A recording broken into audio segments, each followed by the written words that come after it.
Does every website need a topical map?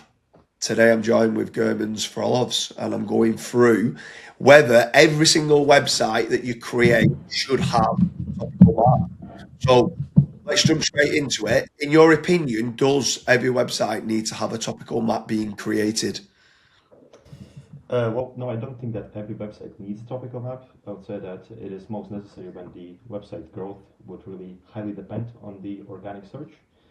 Kind of like informational demand is there.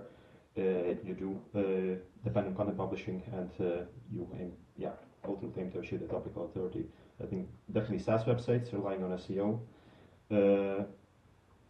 yeah, would need a topical map. Probably local services, e-commerce websites, affiliates, publishers.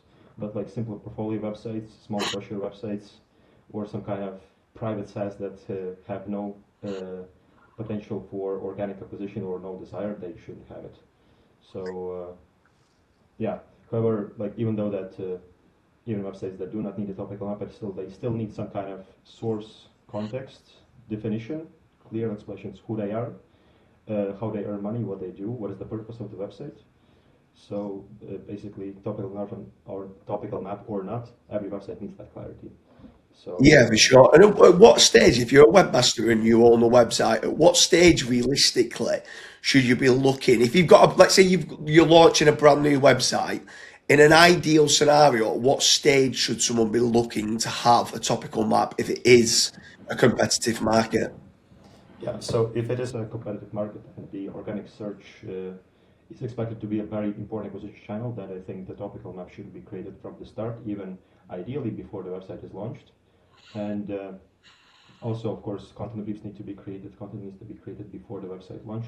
There's a trick actually, even I think in one of your podcasts with Koray and Carl Hudson, Koray mentioned a trick about adding some links, creating social foundational links and so on, and then preventing Googlebot from crawling. That kind of made Googlebot irritated and made it want to come to the website and see what is the information. I tried that on some of the websites as well, and it does work. The first, let's say, indexation is quite fast once you do that trick, and then once you launch, you do a proper content, let's say, launch with quite a big bang. And yeah, it really depends. If you can execute it that way, that you can do all the work before the website launch, then that would be more desired, let's say. And then let's say someone's got an existing website and they're starting to understand now semantic SEO is important. They've learned from people like yourself and Pavel and Lewis and Corey, and they're like, okay, I understand now that I need a topical map, but they've maybe got 100 pages out there. They know they've got some gaps in what they need to cover. How much more difficult, in your opinion, is it when you're creating a topical map for an existing site? It is a little bit more difficult. It requires a little bit more work because I kind of like split it into two processes typically. Then I try to, of course, take advantage of the data that we have in Google Search Console. Probably see what the website already ranks for, using and use that information for the topical map creation. So create the topical map and then integrate the existing pages where possible in that topical map, but also make those content kind of like decisions around whether the same page needs to be there, the existing page. Maybe we need to consolidate it, maybe we need to delete it. More likely than not, there's going to be some noisy or kind of like dirty data in that existing website. So yeah, it can be done, but it is more difficult.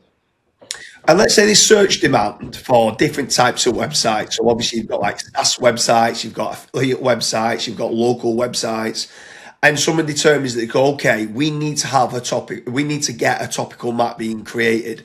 How much does it vary from those different types of websites, from like a local to like a SaaS to an affiliate website? hmm I think with those type of websites, of course, then the main difference is the source context, or basically how the website makes money, what is the purpose of the website, and so on. And based on that, the other components of the topical map, let's say, are going to be, well, the components are going to be there, but the way the attributes are going to be distributed across the core and outer section, that's going to be quite different. So, for example, for affiliates, you would want to basically rank for best X, Y, and Z, best for X, Y, and Z product, plus maybe some kind of contextual layer for adults of this age and so on. You need to cover reviews, comparisons. Those would be the main attributes. And probably depending on the product, maybe go deeper into the elements of the product.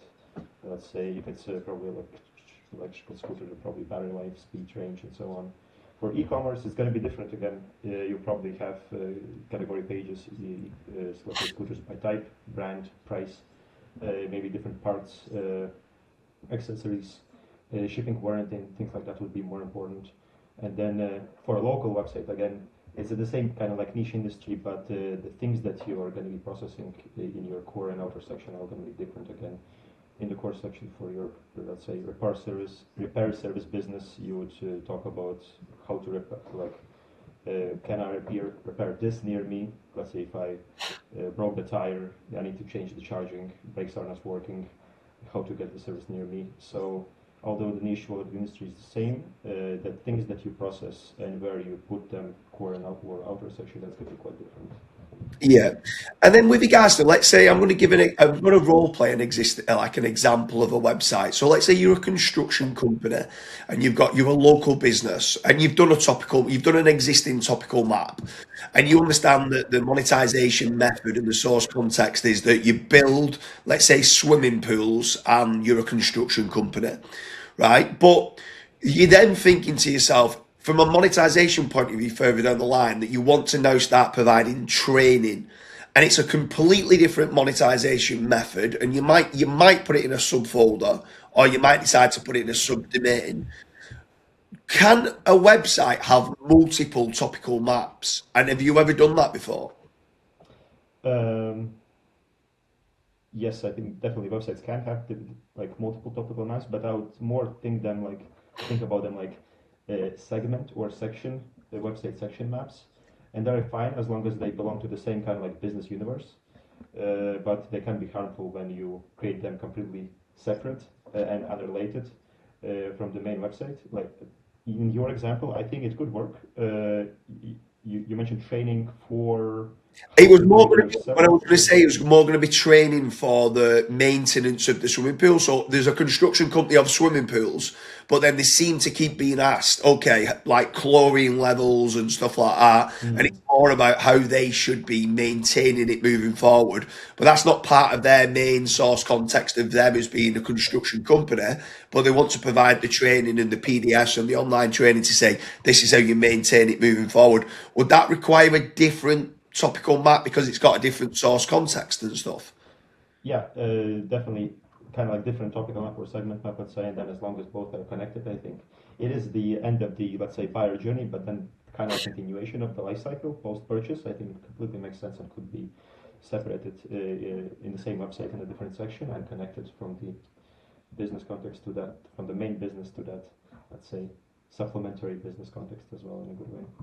Yeah, so if we're looking at the opposite then, at what point can a topical map be a distraction? Like if someone's like, they've understood semantic SEO and they seem to now be obsessed with topical maps and they're trying to do all these different types of topical maps, at what point would you say, no, step back, chill out, like it's now becoming a distraction?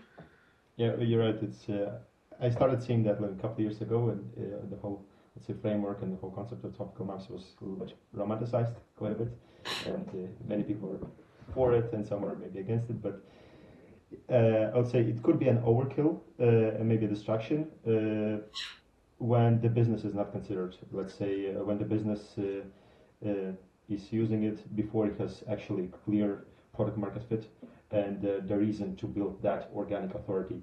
If there's no search demand for your product, you don't need a necessarily a topical map. Maybe if it's like an emerging product, perhaps you could create a topical map of the same entity type. Let's say you have a new drug that you're producing and you expect that, yeah, it's gonna grow in demand soon. So you could create a topical map similar to how you would create topical map to the same entity type for other drugs, side effects, whatever symptoms. If something happens, what are the ingredients, what are the benefits, and so on, how to use it, right? But yeah, if the business model is not clear, if there's no product market fit, and there's just no purpose for organic search to be a proper, let's say, lead user client acquisition channel, then it's definitely not needed. Yeah, great. Well, it's been an absolute pleasure, Germans, and we hope you like the episode on does every website need a topical map? Something I would say, anyone listening to it, make sure you check out the link in the description. We go in depth with regards to site radius score, and at times there's been some horror stories where people have just gone too wide with regards to creating multiple topical maps that haven't been needed. And this is why it's important to understand that not every single website does need a topical map. But also another one for you to check out is the topical map versus a semantic content network and the differences of it. Germans, it's been an absolute pleasure. Thank you.